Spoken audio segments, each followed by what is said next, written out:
So, students, welcome here for the PYQ series of our NEET session. So, today we'll discuss the topic that is cell. Okay, let us see all the questions one by one.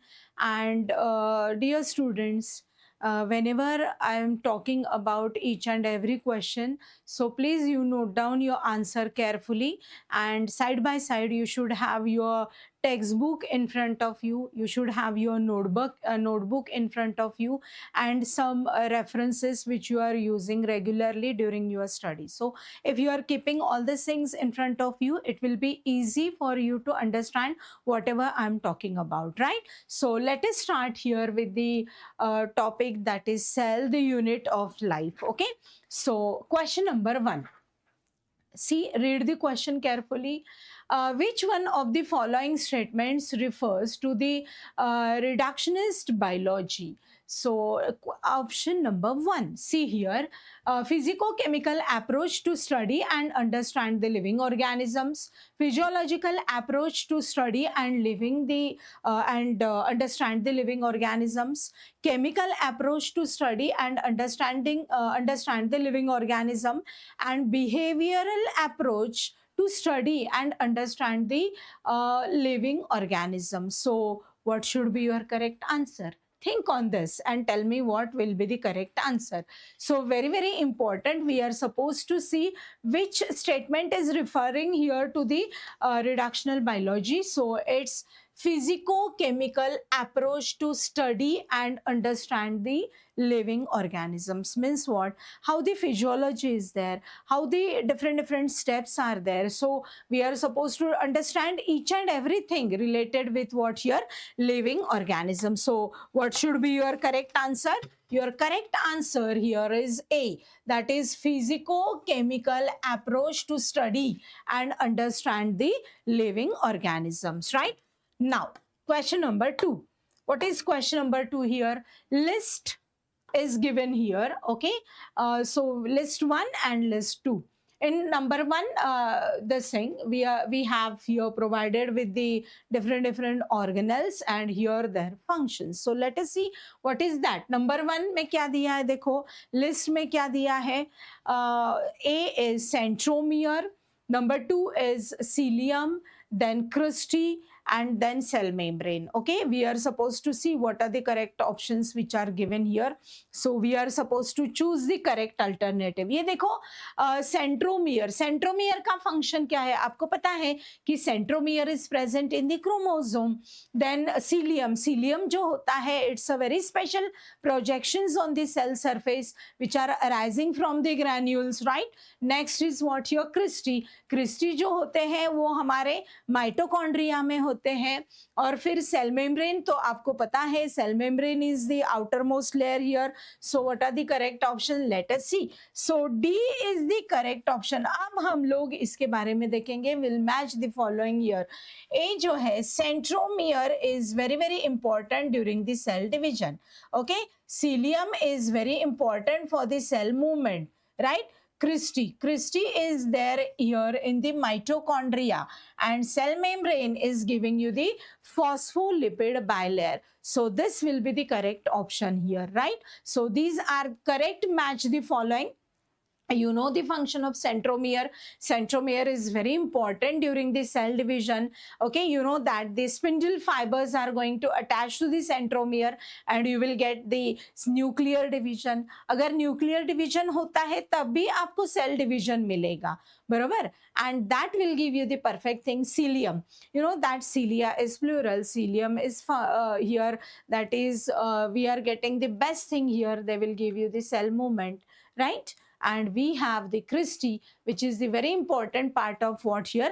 Mitochondria में अगर देखा जाए तो आपको यहाँ पे internal membrane जो भी है वो आपको देगा cristae. I am sorry, here you will get the Christie.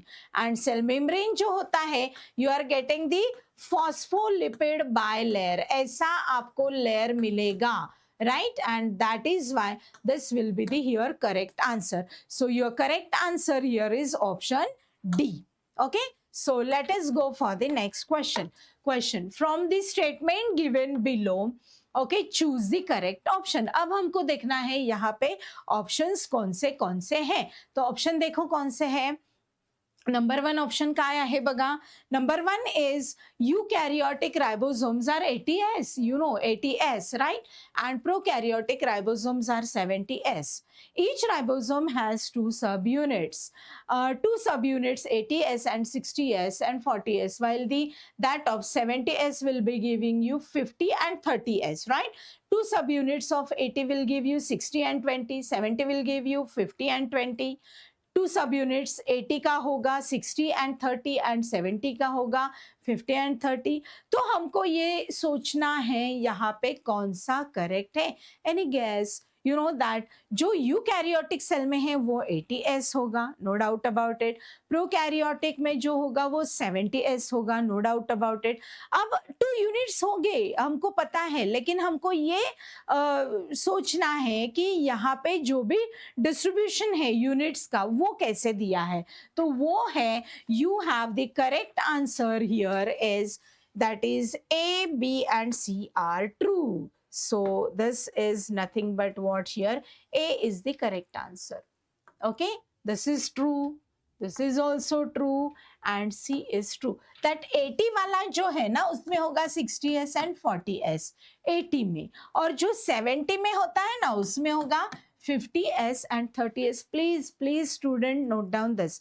यहाँ पे आपका कंफ्यूजन हो सकता है कि बाबा इसमें 80s है तो इसका डिस्ट्रीब्यूशन कैसा है। तो इसका हमेशा ऐसा ही रहता है, 1 यूनिट जो होता है वो 60 का होता है, अदर जो यूनिट होता है वो 40 का होता है, और 70s में भी ऐसा होता है कि you are getting 50s and 30s. So your A option is the correct answer, right? Next, given below the two statements, okay, one is labeled as assertion and other is reason. तो हमको अब देखना है कि assertion क्या है, reason क्या है। अब पढ़ो अच्छी तरह से, आता बघा व्यवस्थितपणे रीड करा।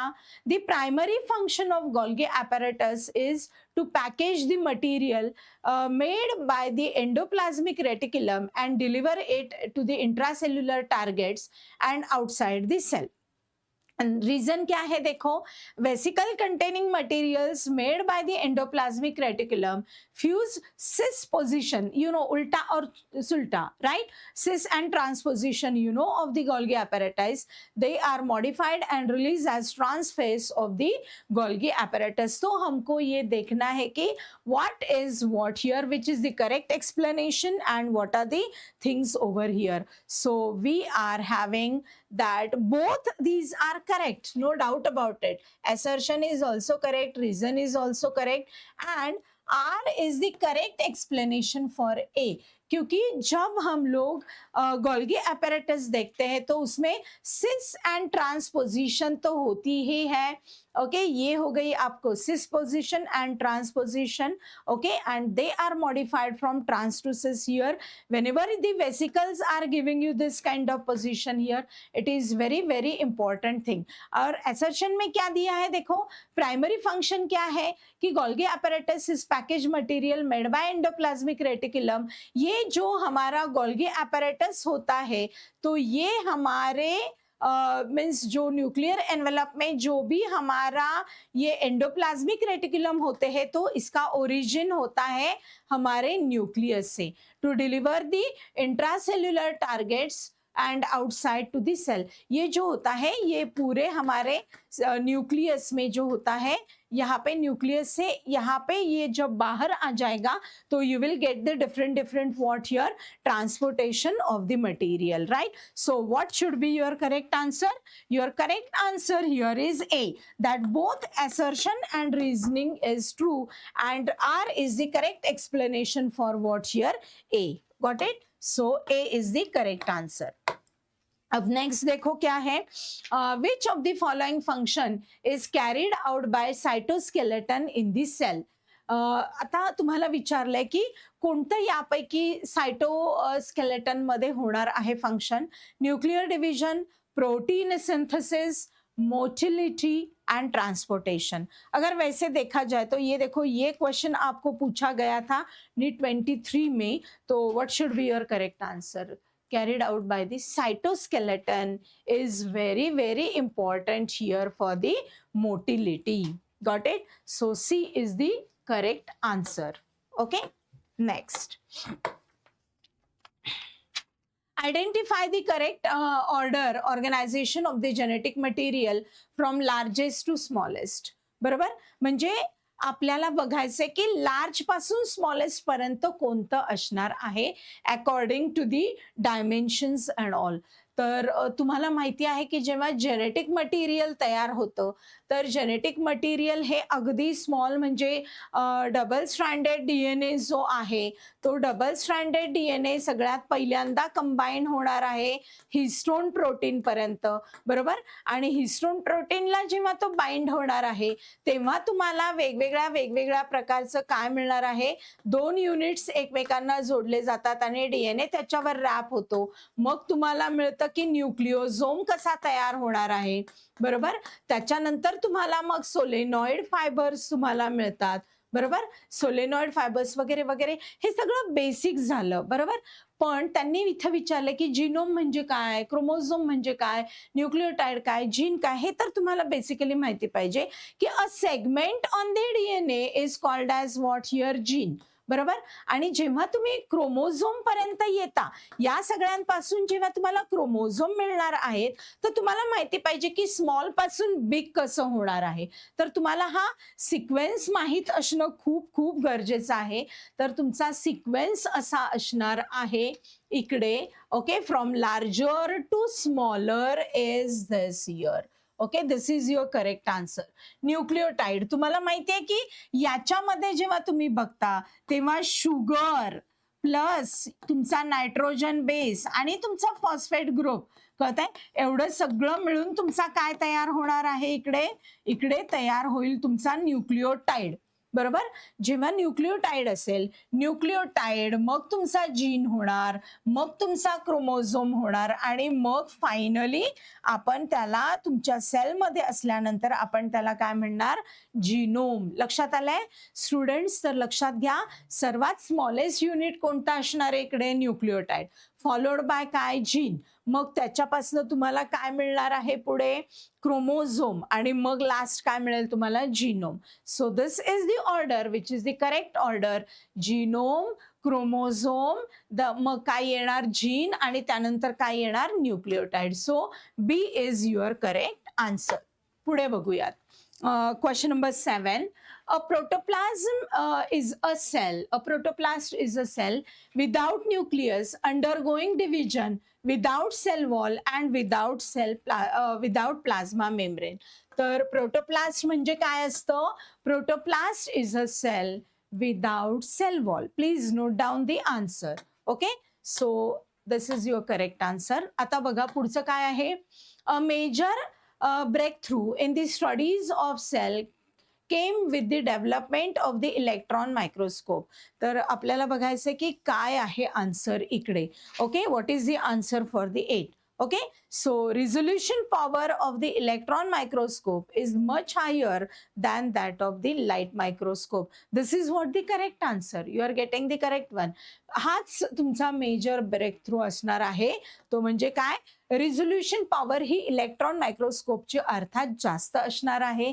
त्याच्यानंतर लाईट मायक्रोस्कोप बरोबर जर तुम्ही कम्पेअर केलं तर अर्थात डी हे तुमचं करेक्ट आन्सर आहे. Got it? नेक्स्ट, आता पुढे बघा, पुढे काय दिलंय आपल्याला. A student wish to study the cell structure under light microscope having 10x, किती दिलंय, 10x पॉवर लेन्सची, and eyepiece is of 45x objective. He should eliminate the object by which one of the following colors of light so that to get the best possible resolution. तर तुम्हाला हे माहिती पाहिजे की कोणत्या ह्याच्यामध्ये तुम्हाला बेस्ट हे मिळेल, तर अर्थात ब्ल्यू लाईट मध्ये तुम्हाला मिळणार. Please note down this. Okay, very important. पुढे बघा, पुढचा क्वेश्चन काय आहे. Chromosome in a bacterial cell can be 1 to 3 in number. Okay, बघा 2003 मध्ये तुम्हाला विचारला हा क्वेश्चन.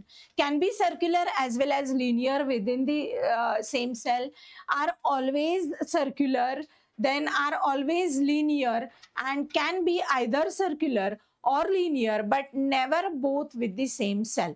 तर याच्यामध्ये तुम्हाला लक्षात ठेवायचे की what should be your correct answer, that they are always circular.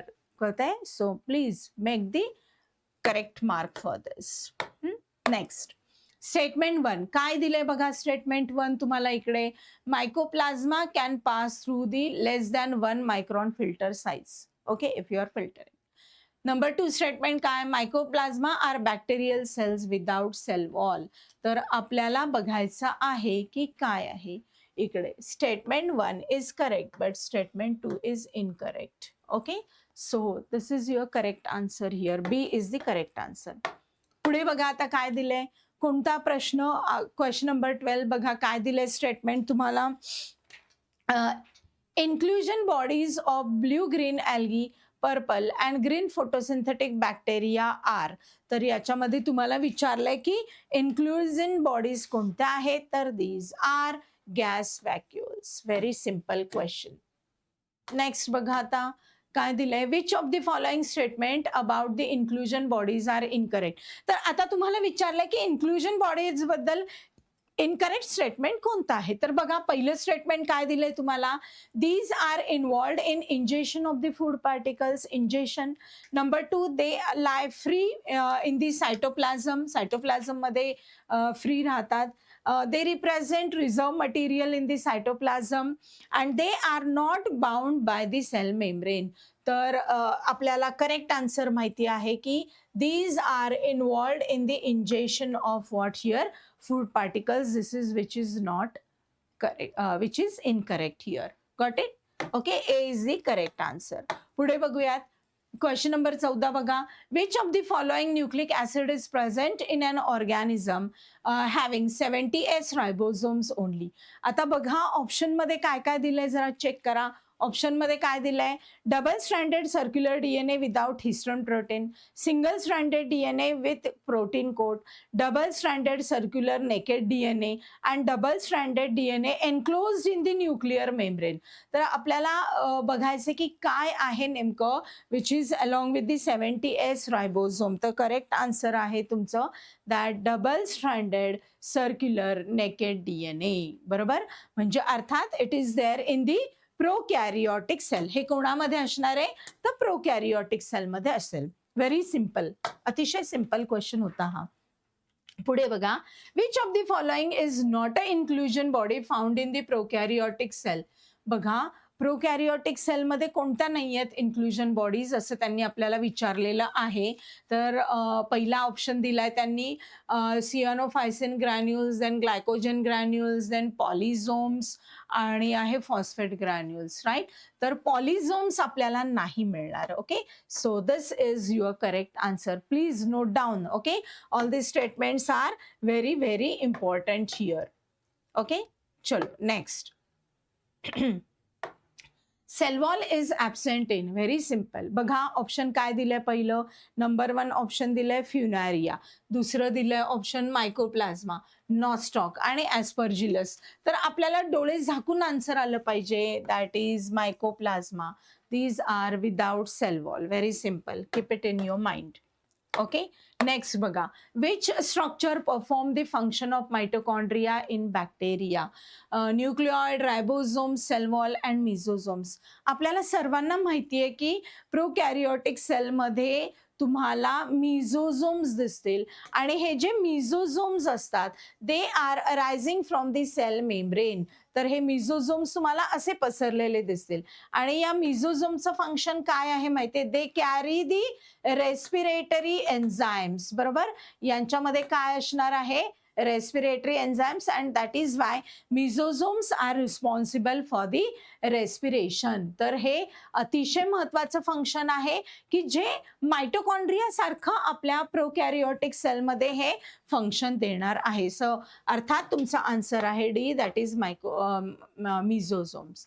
पुढे बघा आता क्वेश्चन नंबर 18 बघा जरा. Question number 18, the term glycocalyx is used for. Number 1, a layer of surrounding the bacterial cell wall and bacteria, a layer present between cell wall and membrane of bacteria, cell wall of bacteria, आणि पुढचा आहे bacterial glyco engineered to process the N-glycosylated proteins, right? So what should be your answer? A layer surrounded by the cell wall of bacteria. Very very simple. A is the correct answer. हे लगेच आलं पाहिजे तुम्हाला, अतिशय easy आहे, कळतंय.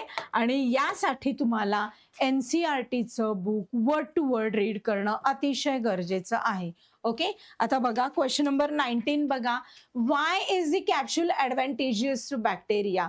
So capsule is acting as what your virulence factor.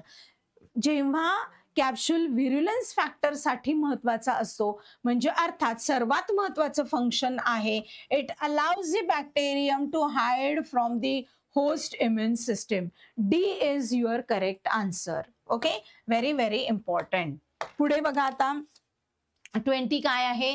Which one of the following does not differ in E. coli and Chlamydomonas? Ribosomes, chromosomal organization, then cell wall and cell membrane. अर्थात Chlamydomonas does not differ in the cell membrane, right? Cell membrane का तो composition similar ही होगा. You know, phospholipids you are getting, proteins you are getting, okay? So D is the correct option. Question number 21 बघा. Nuclear membrane is absent in. कोणामध्ये absent असणार आहे ते विचारलंय आपल्याला. Penicillium, agaricus, volvox and nostoc. तर cell membrane, I am sorry, nuclear membrane कोणामध्ये नाहीये? तर नॉस्टॉक मध्ये नाहीये, right. That is why it is giving you the prokaryotic nature. Remember this, very simple. Okay, पुढे बघा. क्वेश्चन नंबर 22 बघा काय दिलंय. Which of the following Which of the following is not considered as a part of endomembrane system? Mitochondria, ER, chloroplast, Golgi complex and peroxisomes, right? तर यापैकी कोणता group विचारलाय आपल्याला, तर आपल्याला तो सॉर्ट आउट करता आला पाहिजे की which is not acting here. That is B is the correct answer. That is number 1, then 3 and 5 only. Mitochondria, chloroplast and peroxisomes, right? So they are not considered as a part of what here? That system, right? So you can note down the answer. आता आपल्याला list दिलेली आहे आणि ती list आपण इकडे बघणार आहोत. ओके, बघा पहिल्या लिस्ट मध्ये आपल्याला काय दिलंय की आपल्याला नेचर दिलंय मेटासेंट्रिक. पहिल्या ह्याच्यामध्ये आपल्याला दिलंय मेटासेंट्रिक, दुसऱ्या ह्याच्यामध्ये आपल्याला दिलंय ॲक्रोसेंट्रिक. ॲक्रोसेंट्रिक मध्ये कसं असणार आहे, त्याच्यानंतर सब मेटासेंट्रिक मध्ये कोणता असणार आहे, अँड टिलोसेंट्रिक. ओके, तर आपल्याला लक्षात आलं पाहिजे की जेव्हा सेंट्रोमियरची पोझिशन असते, सेंट्रोमियरची पोझिशन कुठे आहे त्याच्यानुसार, त्याच्या अनुषंगाने आपण क्लासिफिकेशन करतो. तर आपल्याला बरोबर सांगता आलं पाहिजे की काय आहे. तर लिस्ट 1 आणि लिस्ट 2 मध्ये आपल्याला हे जमलं पाहिजे. तर D is the correct answer. First काय आहे? फर्स्ट आहे 3. हा आहे तुमचा centromere in the middle position अर्थात. त्यानंतर काय आहे? ॲक्रोसेंट्रिक हा इकडे असतो, सिच्युएटेड एक्स्ट्रीमली लॉंग. ओके, त्याच्यानंतर सब मेटासेंट्रिक हा तुमचा असणार आहे centromere is slightly away from this one, आणि टिलोसेंट्रिक तर अर्थातच टर्मिनल एंडला असणार आहे. सो ऑब्विसली तुमचं आन्सर काय आहे? D is your correct answer. तर आपल्या NCERTच्या बुकमध्ये या सगळ्या डायग्राम्स एकदम अतिशय व्यवस्थितपणे छान दिलेल्या आहेत. So please go through this one. Okay, आता पुढे बघूयात. Question number 24.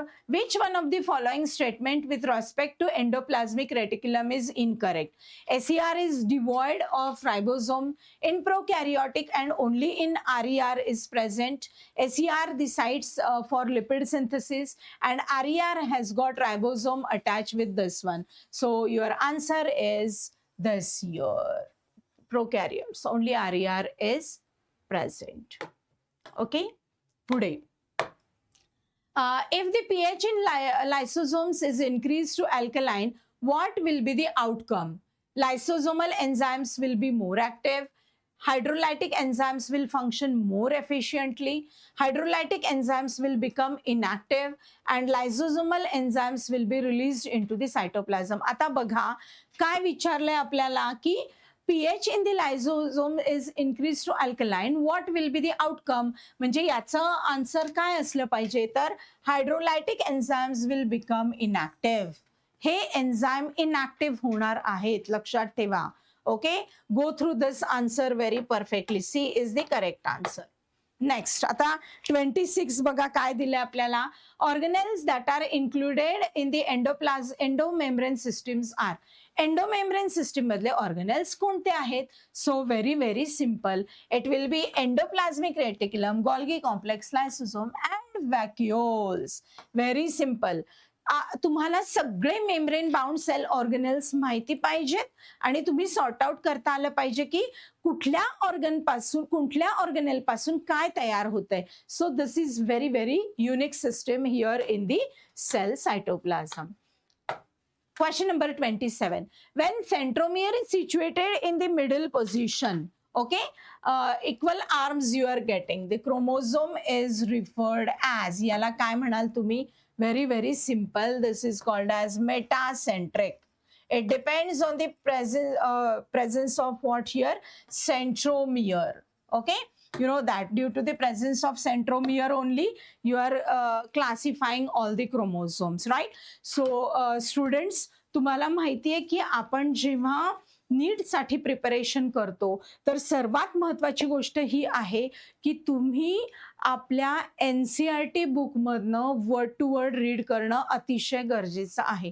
ते जर तुम्ही केलं आणि सगळे क्वेश्चन्स हे सोडवले आणि PYQsला एक तुम्ही पूर्णपणे जस्ट तुम्ही स्क्रीन केलं तर तुम्हाला खूप छान मार्क्स मिळू शकतात. कारण की तुम्हाला लक्षात येईल की कशा प्रकारे क्वेश्चन डिझाईन केला जातो, कशा प्रकारचे ऑप्शन्स ते डिझाईन करतात आणि आपल्याला तो थोडासा ट्विस्ट कसा आहे तो इमिजिएटली तुम्हाला तो हायलाइट करता आला पाहिजे. म्हणजे तुम्हाला विदिन फ्रॅक्शन ऑफ सेकंड तुम्हाला आन्सर तुम्हाला शोधता आलं पाहिजे आणि तुम्हाला व्यवस्थितपणे तिथे डार्क सर्कल करता आलं पाहिजे. So students, all the best. Do it well for the cell unit of life. Thank you.